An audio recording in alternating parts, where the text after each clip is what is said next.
Cristiano Ronaldo, Neymar, Zlatan. Ces joueurs sont nés dans la pauvreté et en devenant des joueurs de classe mondiale, ils ont réussi à faire fortune. On se dit souvent que tous les joueurs de football ont grandi dans la misère. Mais c'est faux! Voici 10 joueurs qui n'avaient absolument pas besoin d'argent, mais qui sont quand même devenus encore plus riches en devenant footballeurs professionnels.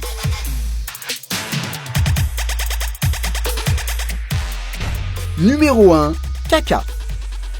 Ricardo Kaká est l'une des rares stars brésiliennes à ne pas venir d'une favela. Il a grandi dans une famille aisée dans la banlieue chic de Sao Paulo. Son père était ingénieur et sa mère enseignante. Il a rejoint le centre de formation de Sao Paulo dès l'âge de 8 ans. Le début d'une superbe carrière qui l'a notamment emmené au Milan AC où il était un monstre. Bon, il a aussi joué au Real Madrid, mais on va vite oublier ce moment embarrassant. Numéro 2, Faik Bolkiah. Son nom ne vous dit rien? Et pourtant, c'est le joueur le plus riche du monde. Oui, on est sérieux. Ce gars a 21 ans, il joue milieu offensif à Leicester City et il est plus riche que CR7 ou Messi. Mais c'est quoi ce bordel? En fait, Bolkiah est riche grâce à ses origines. Il est le neveu du sultan de Brunei, un pays qui s'est enrichi grâce au pétrole. La fortune du sultan est estimée à 17 milliards de dollars. Forcément, avoir un oncle qui pèse autant, ça aide un petit peu. Bolkiah n'a encore jamais joué avec Leicester, mais il a déjà été capitaine de la sélection de Brunei. Numéro 3, Andrea Pirlo. Vous avez toujours pensé qu'Andrea Pirlo avait une classe incroyable sur et en dehors des terrains? Eh bien, c'est loin d'être un hasard. La légende du Milan AC est issue d'une famille aisée et industrielle du nord de l'Italie. Son père est un riche entrepreneur, alors que ses grands-parents produisaient du vin. Des origines aussi raffinées que son pied droit, sa première touche de balle et son genou. Numéro 4, Mario Balotelli. Mario Balotelli est un fou, il n'y a même pas de débat. Il a allumé des feux d'artifice dans sa salle de bain, il a lancé des fléchettes sur des jeunes du centre de formation, il a payé le gérant d'un bar pour qu'il se jette dans l'eau avec sa Vespa. Bref, vous connaissez ces histoires. Mais ce que vous savez peut-être moins, c'est que Balotelli était riche avant même de devenir professionnel. Il vivait dans une très grande maison lorsqu'il était enfant. Né de parents ghanéens, il a été élevé par des parents italiens, les Balotelli, une famille riche du nord de l'Italie. Numéro 5, Hugo Lloris. Il est champion du monde, il est l'un des meilleurs gardiens de la planète et il a toujours été riche. Hugo Lloris est né dans une famille très aisée du sud de la France. Sa mère était avocate et son père directeur d'une banque. Dans ses jeunes années, Hugo Lloris se dirigeait plutôt vers le tennis de haut niveau, ce qui explique peut-être son aisance avec les mains aujourd'hui. Avec ses pieds en revanche, enfin bref, on va pas s'étaler. Numéro 6, Frank Lampard. Frank Lampard était le joueur le mieux payé de Première Ligue lorsqu'il évoluait avec Chelsea. Mais il n'a pas attendu de porter le maillot des Blues pour remplir son portefeuille. Le milieu à la frappe soudaine et pure vient d'une famille de footballeurs professionnels. Son père a notamment joué à West Ham et gagnait très bien sa vie.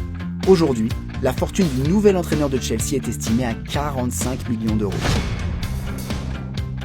Numéro 7, Robin van Persie. Le Hollandais volant était un esthète du ballon. Élégant, raffiné, controversé, incompris. La définition d'un artiste du football. Artiste comme ses parents. Le père de Van Persie était un sculpteur hollandais reconnu et sa mère une peintre. L'ancien gunner vient d'un milieu très aisé. Un comble pour celui qui était appelé Robin des Bois sur les terrains. Numéro 8, Paolo Maldini. Le recordman de légende au Milan AC est le fils d'une autre légende du club, Cesare Maldini. L'un des meilleurs défenseurs de l'histoire a donc grandi dans la richesse.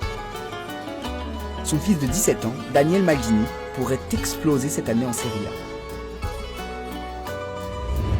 Pour la petite histoire, Marcos Alonso et Diego Forlán ont eux aussi leurs parents et leurs grands-parents qui ont joué au football à un très haut niveau.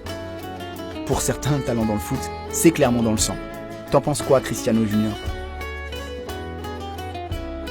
Numéro 9, Saadi Kadhafi. Saadi Kadhafi est l'ancien capitaine de l'équipe nationale libyenne. Il a joué quelques matchs en Serie A.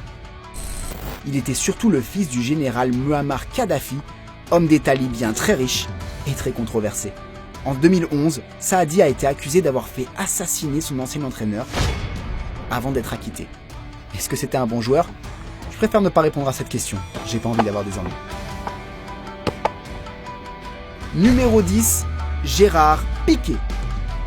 Gérard Piqué est l'un des footballeurs les plus intelligents et influents au monde. Il a un QI de 140 et a été accepté à l'université d'Harvard.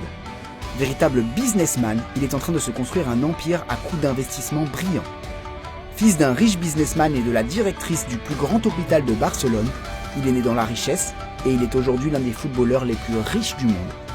Selon certaines revues spécialisées, ses revenus s'élèvent aujourd'hui à 50 millions d'euros par an.